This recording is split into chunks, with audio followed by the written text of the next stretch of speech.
Well, you probably heard about house arrest and bail or bond. Those are alternatives to being in jail while you're awaiting trial. But did you know accused murderers are not always in custody? The I-Team's Vanessa Murphy takes a closer look at both sides of this issue. At least 35 defendants charged with murder in Clark County are not in jail.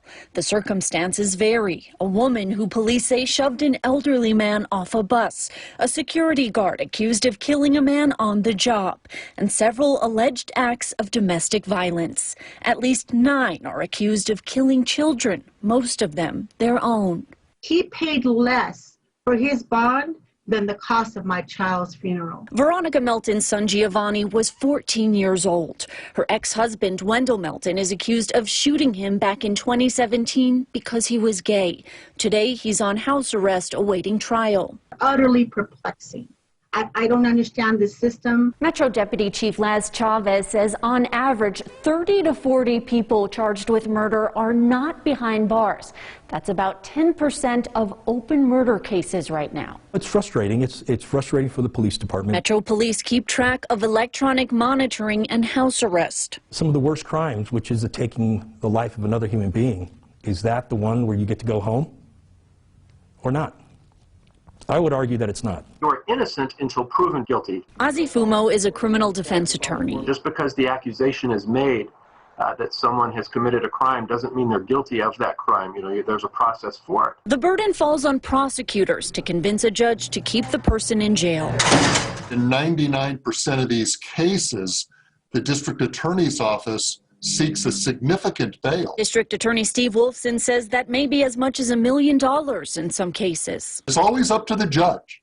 The judges make the ultimate decision. The judge considers whether the defendant will be a danger to the community. According to Metro, from 2018 to 2020, 8 defendants charged with murder who were on house arrest were accused of committing new crimes, including assault, sex offense, and more.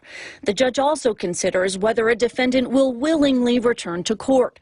The department reports no defendants charged with murder fled over the past 2 years, but in 2019, Christopher Prestopino was a no-show. He's accused of killing a woman and dumping her body in the desert. He posted a $500,000 bond. Police found him at his house while he was supposed to be in court and took him back to jail. It took the wind out of the sails of all of us, thinking that this is the one who meets the criteria for house arrest. The I-Team examined court records to find out whether certain judges were more likely to grant bail, house arrest, or electronic monitoring for defendants charged with murder.